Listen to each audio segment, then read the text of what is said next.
میں شہدائے پاکستان پہ بطور آرمی چیف آپ سے آخری بار خطاب کر رہا ہوں۔ جیسے کہ آپ جانتے ہوں گے کہ عنقریب میں اپنی 44 سالہ ملٹری سروس سے ریٹائر ہو رہا ہوں۔ اس دفعہ یوم شہداء سیلاب کی وجہ سے کچھ دیر سے منعقد ہوا، جس کے لیے میں آپ سے معذرت چاہتا ہوں۔ معزز حاضرین، سب سے پہلے میں شہدائے پاکستان کی عظمت کو سلام پیش کرتا ہوں، جو کہ ہمارا فخر ہیں۔ ان کے ساتھ ساتھ ان کے لواحقین کے حوصلے اور صبر و استقامت کو بھی داد دیتا ہوں، اور ان کو یقین دلاتا ہوں کہ فوج کبھی ان کو تنہا نہیں چھوڑے گی اور ان کی تمام دنیاوی ضروریات پوری کرنے کی بھرپور کوشش کرے گی۔ آرمی کمان کے 6 سالہ مدت میں ہزاروں شہداء کے گھروں پہ تعزیت کے لیے گیا، اور آفرین ہے کہ میں نے ہمیشہ ان کے حوصلوں کو بلند پایا، جس نے میرے حوصلے کو بھی تقویت بخشی۔ میں آپ سب کو یقین دلاتا ہوں کہ ہم آپ کی قربانیوں کا صلہ تو نہیں دے سکتے، لیکن آپ کے پیاروں کی قربانیاں رائے گاں نہیں ہونے دیں گے اور آپ کی ہر طرح سے مدد کریں گے۔ معزز حاضرین، پاکستان فوج کے عظیم سپاہی زمانہ جنگ ہو یا امن، LOC ہو یا فاٹا، بلوچستان کے سنگلاق پہاڑ ہوں یا سیچن کی برف پوش چوٹیاں، ہر وقت جان ہتھیلی پر رکھ کے مادر وطن کے دفاع پر مامور رہتے ہیں، اور مجھے فخر ہے کہ میں 6 سال اس عظیم فوج کا سپہ سالار رہا ہوں، اور میں دعا کرتا ہوں کہ آنے والے وقت میں بھی یہ فوج اسی طریقے سے کامیابی کے جھنڈے گاڑے گی۔ معزز حاضرین، فوج کا بنیادی کام ملک کی جغرافیائی سرحدوں کی حفاظت ہے، لیکن پاک فوج ہمیشہ اپنی استعداد سے بڑھ کر قوم کی خدمت میں مصروف رہتی ہے۔ ریکوٹک کا معاملہ ہو یا کارکے کا جرمانہ، فاٹف کے نقصان ہو یا ملک کو وائٹ لسٹ سے ملانا یا فاٹا کا انضمام کرنا، بارڈر پر باڑ لگانا، قطر سے سستی گیس مہیا کرانا یا دوست ملکوں سے قرض کا اجرا، کووڈ کا مقابلہ ہو یا ٹڈی دل کا خاتمہ، سیلاب کے دوران امدادی کارروائی ہو، فوج نے ہمیشہ اپنے مینڈیٹ سے بڑھ کر قوم کی خدمت کی ہے اور انشاءاللہ کرتی رہے گی۔ اور میں آپ کو یقین دلاتا ہوں کہ ان کاموں کے باوجود فوج اپنے بنیادی کام اور دہشت گردی کا مقابلہ کرنے سے کبھی غافل نہیں ہوگی۔ آپ جانتے ہیں کہ آج ہمارے شہروں اور دیہاتوں میں جو امن ہے، اس کے پیچھے ہمارے ہزاروں شہداء کی قربانیاں ہیں، جن کو کبھی نہیں بلایا جا سکتا، کیونکہ جو قومیں اپنے شہداء کو بھول جاتی ہیں وہ قومیں مٹ جایا کرتی ہیں۔ معزز حاضرین، میں آج آپ کے سامنے ایک ایسے موضوع پر بھی بات کرنا چاہتا ہوں جس پہ عموماً لوگ بات کرنے سے گریز کرتے ہیں، اور یہ بات 1971 میں ہماری فوج کی سابقہ مشرقی پاکستان میں کارکردگی سے متعلق ہے۔ میں یہاں پر کچھ حقائق درست کرنا چاہتا ہوں۔ سب سے پہلے، سابقہ مشرقی پاکستان ایک فوجی نہیں، ایک سیاسی ناکامی تھی۔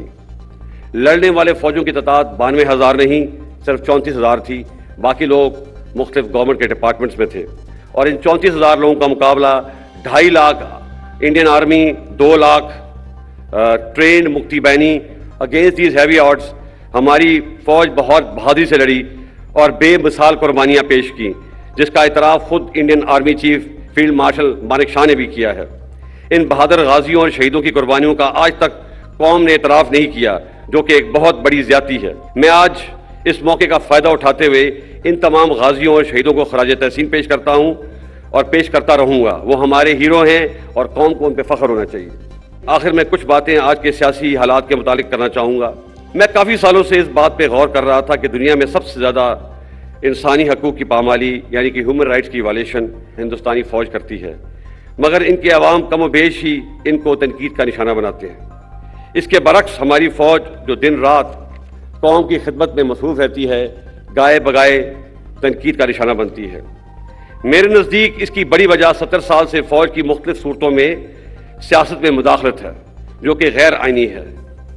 اس لیے پچھلے سال فروری میں فوج نے بڑی سوچ و بچار کے بعد فیصلہ کیا کہ آئندہ فوج کسی سیاسی معاملے میں مداخلت نہیں کرے گی۔ میں آپ کو یقین دلاتا ہوں کہ ہم اس پر سختی سے کاربند ہیں اور آئندہ بھی رہیں گے۔ تاہم اس آئینی عمل کا خیر مقدم کرنے کے بجائے کئی حلقوں نے فوج کو شدید تنقید کا نشانہ بنا کر بہت غیر مناسب اور غیر شائستہ زبان کا استعمال کیا۔ فوج پہ تنقید عوام اور سیاسی پارٹیوں کا حق ہے، لیکن الفاظ کے چناؤ اور استعمال میں احتیاط برتنی چاہیے۔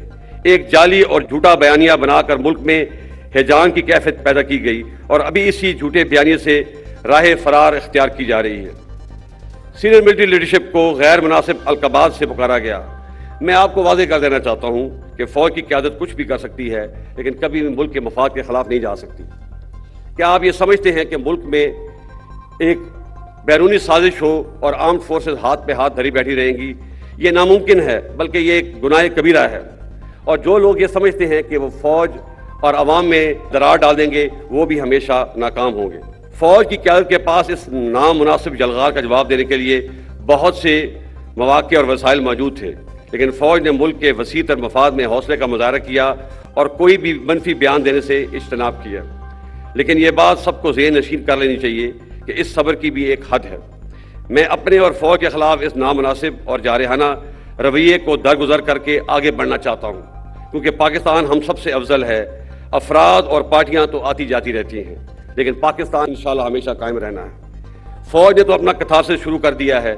مجھے امید ہے کہ ہماری سیاسی پارٹیاں بھی اپنے رویے پر نظر ثانی کریں گی، اور یہ بھی حقیقت ہے کہ پاکستان میں ہر ادارے، سیاسی پارٹیوں اور سول سوسائٹی سے بھی غلطیاں ہوئی ہیں۔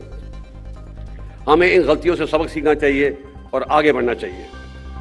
معزز حاضرین، میں وثوق سے کہہ سکتا ہوں کہ پاکستان آج سنگین معاشی مشکلات کا شکار ہے، اور کوئی بھی ایک پارٹی پاکستان کو اس معاشی بحران سے نکال نہیں سکتی، جس کے لیے سیاسی استحکام لازم ہے۔